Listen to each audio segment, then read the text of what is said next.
Hi guys, hope everything's going well. I hope you've gotten started on the homework. Thanks for the few people who joined into office hours yesterday. Even if you just stopped in to say hi and you haven't started the homework yet, no problem. Homework's due a week from today. Please be in contact with me about that. If you have questions, I can answer questions over email. Really, we don't have a lot left in the class. We've got just the homework, one more exam, and the final. All right, so just stick with it. You can do the pass-fail grade or whatever now, and go from there. All right.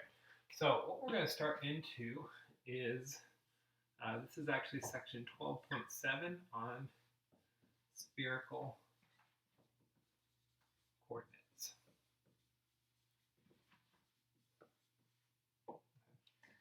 And so this is, and hang on just a second.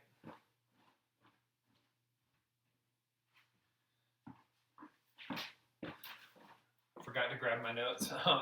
So this is the analogous version of polar coordinates, which were something we used for double integrals. This is the analogous version in triple integrals. Okay, and so let's just think about why we would need this. All right. So what if I gave you some type of triple integral?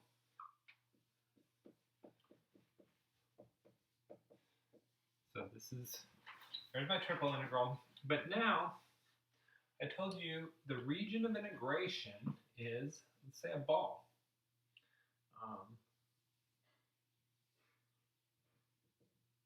So imagine I have my region of integration here.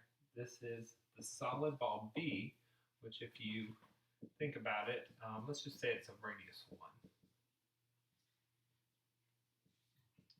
So the way I could describe the solid ball, x squared plus y squared plus z squared equals 1 would be like the shell, the sphere. The solid, if I put a less than or equal there, it encompasses everything inside of it.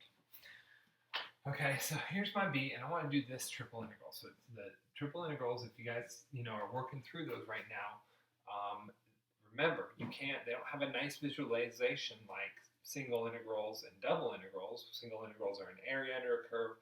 Double integrals are a volume underneath a surface. Triple integrals their graph lives in 4 dimensions, so you can't visualize it. You could call it hypervolume, or the better way to think about it is this is a density, and this will give you a total mass. Somehow, this density times this little bit of volume is a mass, and you are summing up all of those particles. Okay, so what if I was to do this triple integral? So let's think about what it would be. So first off, this is really any of the regions I want, but I could think of it as a region bounded by z as 2 different functions. The top function, the top of this, would be, if I solve this out like that, and the bottom function here would be the negative. Okay, so these are the shells that bound the region of integration. And I get that from setting this equal to 1 and solving for z. You get a plus and minus. The plus is the top, the minus is the bottom. And so my my triple integral would be like so. All right, fine. This is dz, and let's do dy and dx. Okay. So what I'm saying here is to set up this triple integral over this solid region, well, I view myself as a point trapped in between, and I want to integrate z first. You can integrate any first, but z first, and you would hit the square root of 1 minus x squared minus y squared on top, and the negative version on that bottom. Then you go to the integrals with respect to x and y, and here what you need to do is figure out the shadow of this thing that this solid makes, and in this case the shadow is going to be the widest part, and actually is that circle.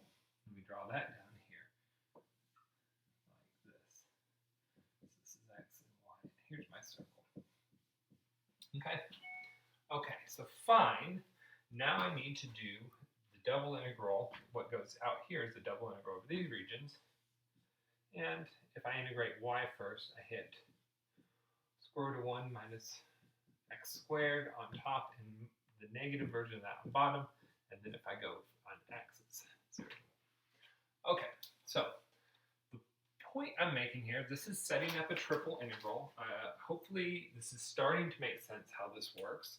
But the point I'm trying to make here is, if you haven't figured this out at this point in your career, square roots and integration do not play nice together. They're hard to integrate. You can't integrate stuff with square roots as easily. There's techniques, and sometimes it works if you have the right substitution, but depending on what this function is, this is going to be a nasty little integral. So, the point of this is this is a nice region if we just change our perspective to what's called spherical coordinates. And spherical coordinates are similar to polar coordinates, but they're the three-dimensional version. All right, so let's talk about spherical coordinates.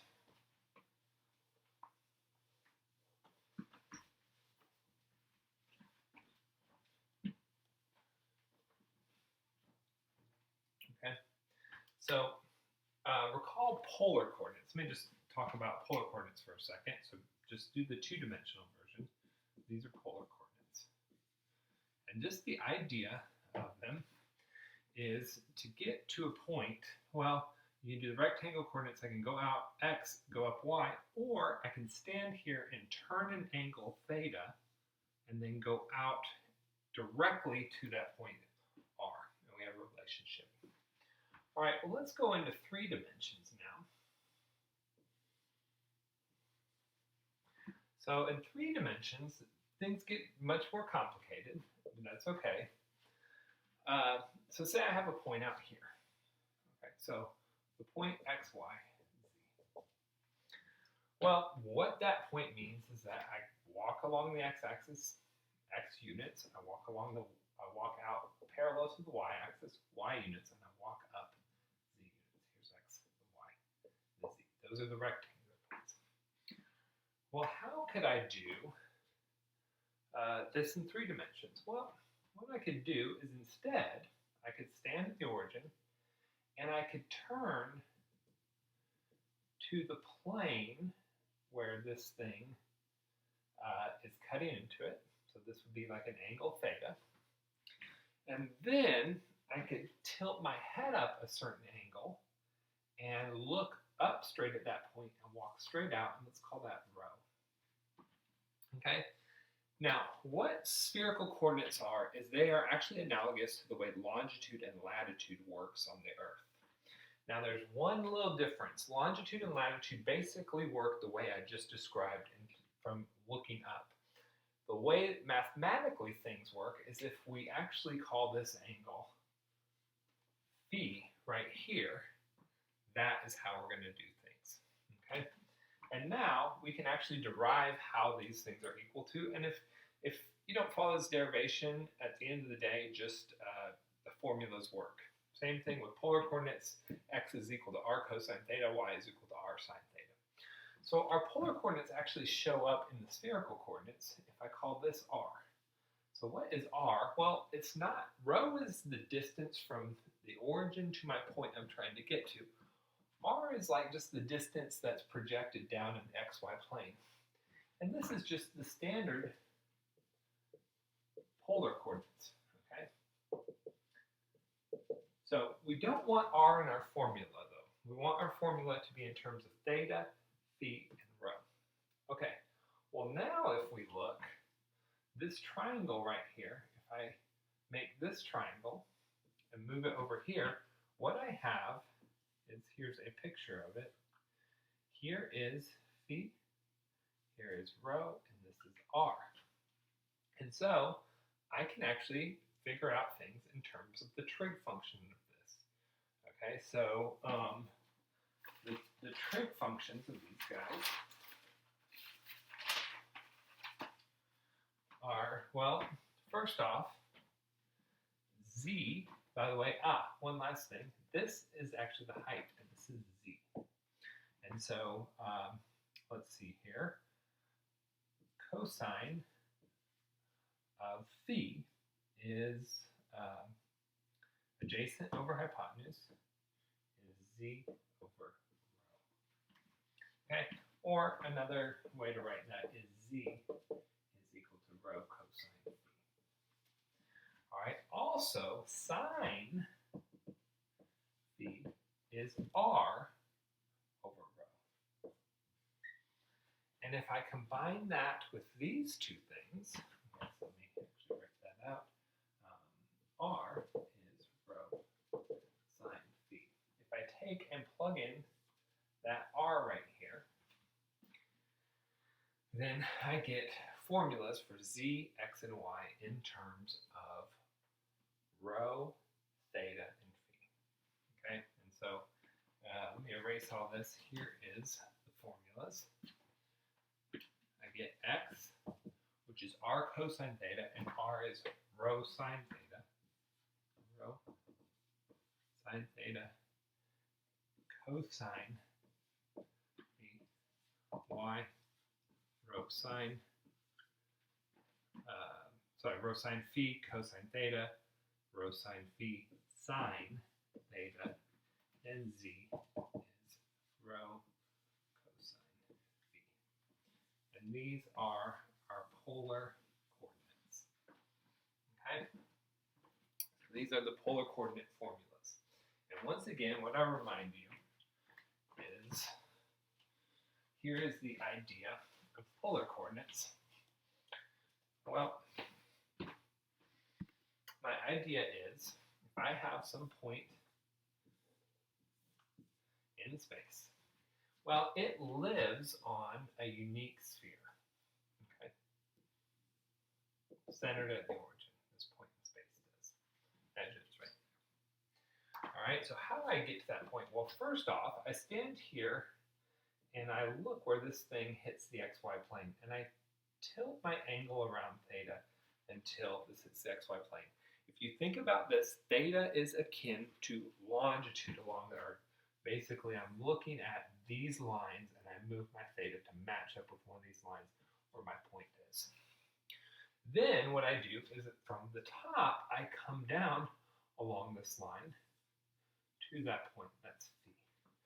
This is akin to latitude. Why? Because the phi represents one of these lines. Okay? And so this is longitude and latitude. And if I have the x, y, z points, then I have this. And so one thing that's kind of fun to check, and I want you guys to do on your own, is check that if you take these formulas, and I do x squared plus y squared plus z squared, what should I get out? I should get rho squared. Okay, so here's rho. All right, so that is spherical coordinates for you. Now, what I have is I have posted a little visualization that I've got that posted to Blackboard, and I might try and create a little on-screen video of me playing around with that. It'll maybe be a couple minutes, but it'll give you an opportunity to kind of play around with these things. Okay, so let's think about this for a little bit. Oh, and by the way, remember, basically theta works as a longitude angle. It's the same, you know, like they have, what is it, Greenwich, England is where is longitude 0. Phi does not quite work the same as latitude angles. Why? Well, the way latitude angles work is they start at the equator and they either go up or down. We're taking phi going from the top. Oh, and by the way, what are the bounds on these things? Well, first off, our rho should be greater than 0. Technically, you can do rho less negative, but it just gets confusing. It's the same with polar coordinates and doing r negative. It's better to just have rho greater than 0. Our theta, if you think about, it can spin around the whole thing. Okay, so our theta is trapped between 0 and 2 pi. And then our phi starts here, and the farthest we want to go, so phi equals 0 will correspond to the North Pole. Phi equals pi over 2, or 90 degrees, would correspond to the equator, and phi equals pi, or 180 degrees, would correspond to the South Pole.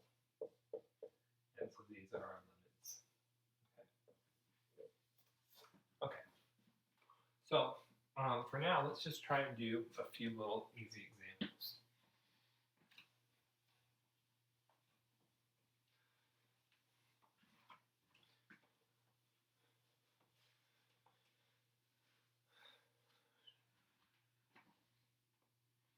Okay.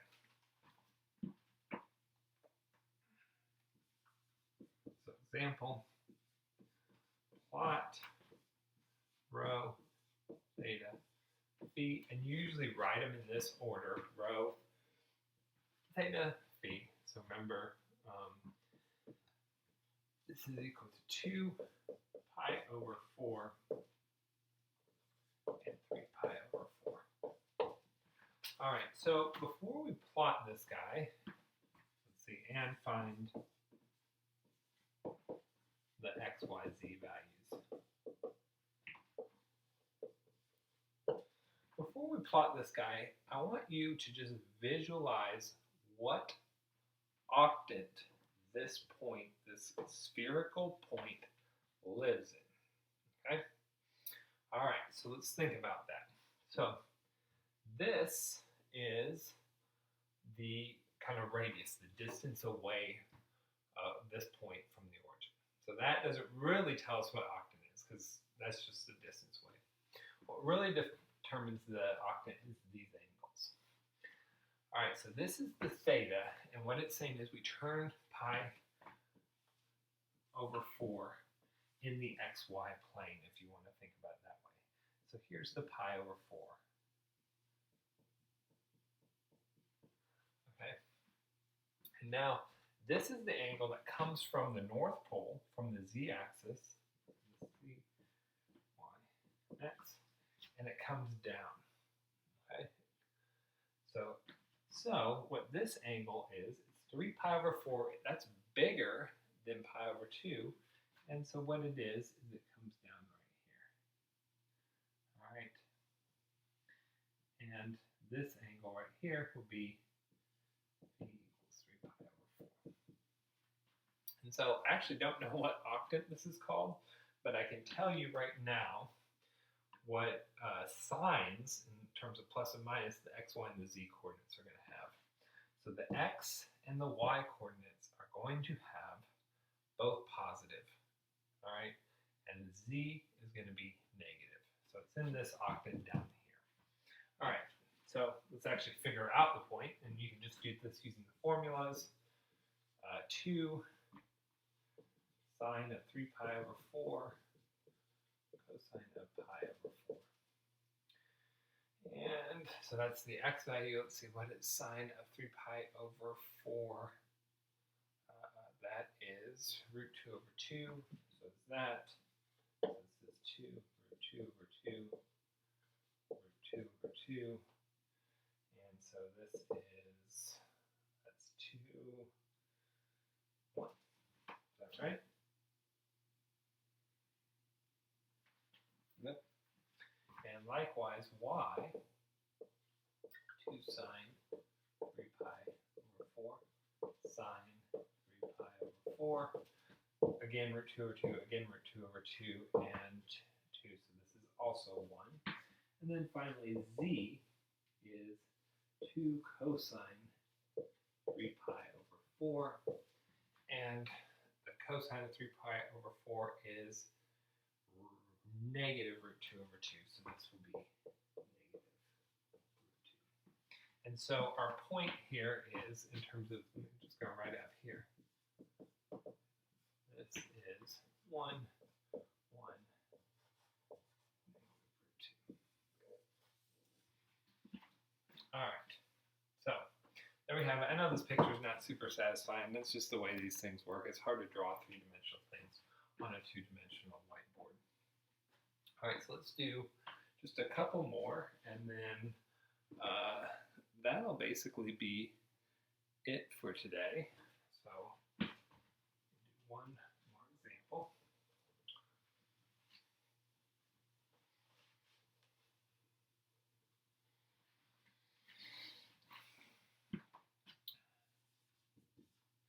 So let's find the spherical coordinates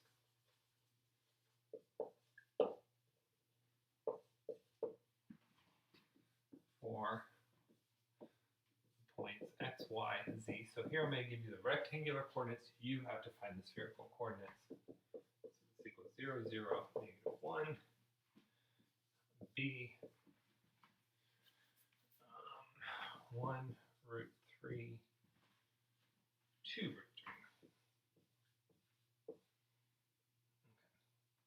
Okay. Sorry, this is x, y, z equals these points. Okay. So, one's kind of easy, one's a little bit trickier. Okay, so first off, this one. This one we should kind of be able to do in our head. It's got, let's look at A. If we look at where it lives, it's down here. This is 0, 0, negative 1. And so if you think about it, it's got an angle of, you can actually pick whatever you want for the theta angle, right? Because it's not really, it doesn't really matter, it's on the south pole.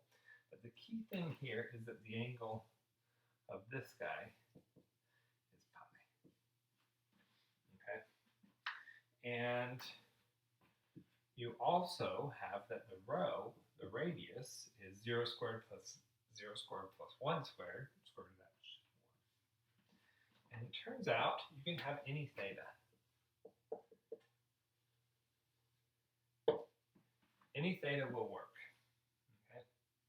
And so but the standard one you would probably use is 1, 0, pi. This is rho theta.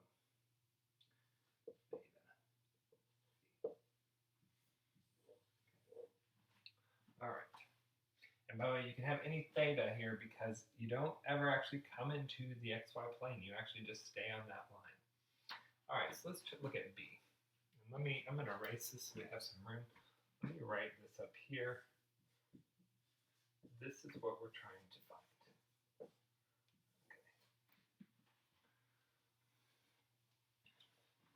Okay. Okay, so we want to find spherical coordinates for this guy.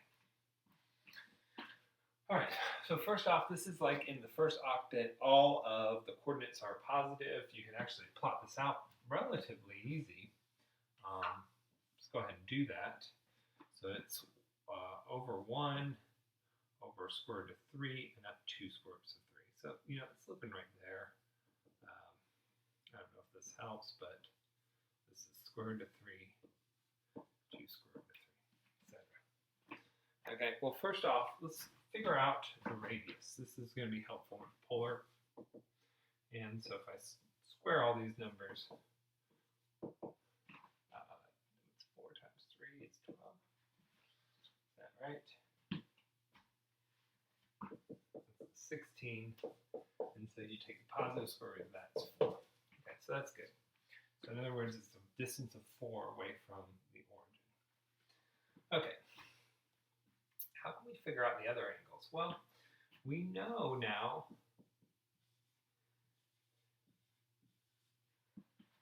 the z and the rho, this can help us figure out this angle, and then once we have that angle, we can figure out the others.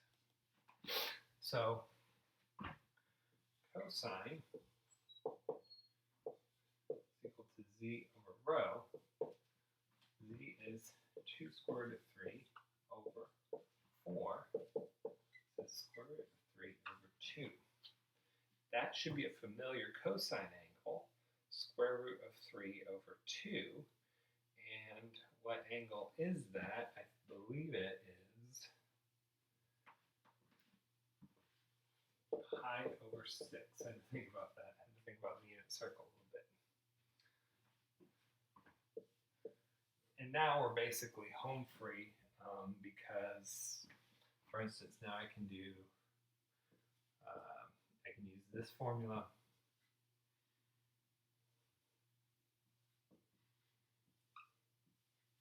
To figure out